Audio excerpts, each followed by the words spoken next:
Hey everyone, let's talk about how to fix Airbnb payout method not accepted. So to fix Airbnb payout method not accepted, you can start by matching your exact name. The name on your Airbnb profile must exactly match the name on your bank or payment account.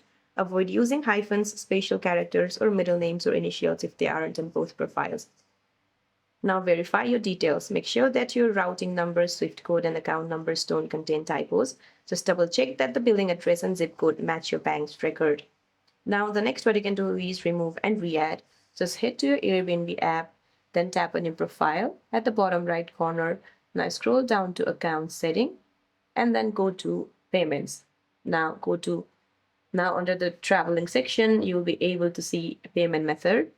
Then just go to your payment methods and then delete the failing payout method and add a new one. Now the next what you can do is check the limits, avoid hitting daily or weekly limits. Airbnb restricts users to a maximum 10 attempts per day or 40 per week. If you hit this limit, you have to wait for 24 hours to 7 days before trying again. Now, sometimes a payout method is rejected because your account needs tax or identity verification. Check for alerts in your Airbnb payments and payouts dashboard. So that's it for this video, guys. I hope this video is helpful. See you in my next one.